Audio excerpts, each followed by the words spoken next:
So, hi, I'm Nicola, and I want to talk to you about translating your Shiny app into multiple languages. Um, some of you might be disappointed because when I say multiple languages in Shiny app, talking about spoken languages, not programming languages today. So since I'm basically going to spend the next couple of minutes telling you how annoying it was to develop a Shiny app in multiple languages, I thought I'd start by telling you why it's actually a worthwhile thing to do. So the vast majority of websites and apps, not just Shiny apps, are developed in English. The problem with this is that the vast majority of people don't speak English. Only around 2 in 11 people actually speak English, and that's a large number of people to automatically exclude from interacting with your Shiny app.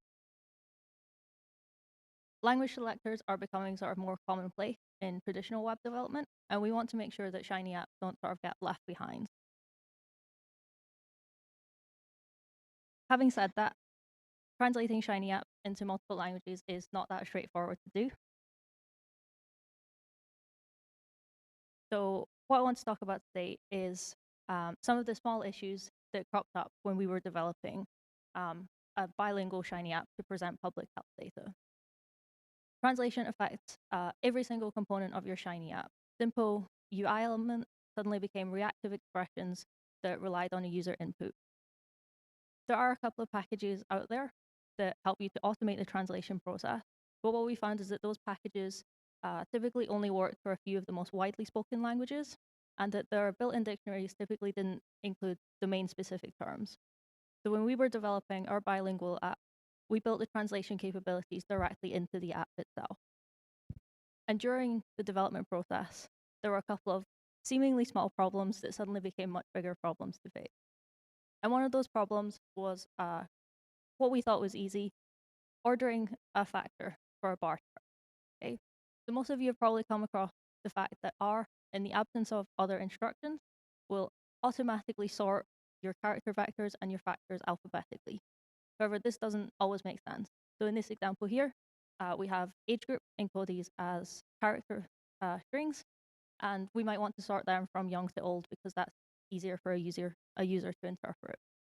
So for a single language, this is really easy, right? We just create a factor and we explicitly set the factor levels. And we get a nicely ordered bar chart. The problem is that when we start doing this with multiple languages, it's not quite so easy. First of all, we can't rely on this alphabetical ordering at all anymore. If we sort character factor in one language and we sort it in another, actually they're still in different orders now. So we can't rely on alphabetical ordering at all. We also don't want to have to manually specify factor levels for all languages. It's a little bit annoying if you have a few words in two languages, but if you have hundreds or thousands of words in multiple languages, it's just completely unmanageable.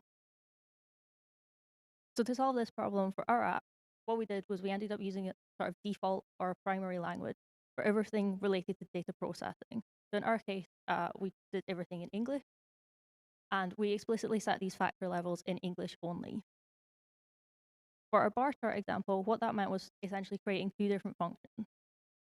One function to compute the breakpoint for the x-axis. Again, this is done in English only based on our dataset. We then created a second function to compute the labels based on the output from that breaks function and from the user's choice of language. Essentially, we wanted to translate as little as possible.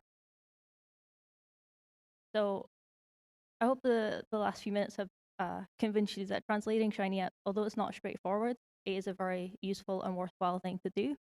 What we found, our sort of biggest lesson was that when we were building this app, translation was always the first problem that we actually had to think about if we wanted to add something new. But to keep our app actually efficient, it was always the last code to run. So I hope it's been useful. Find me on Twitter if you want to ask questions.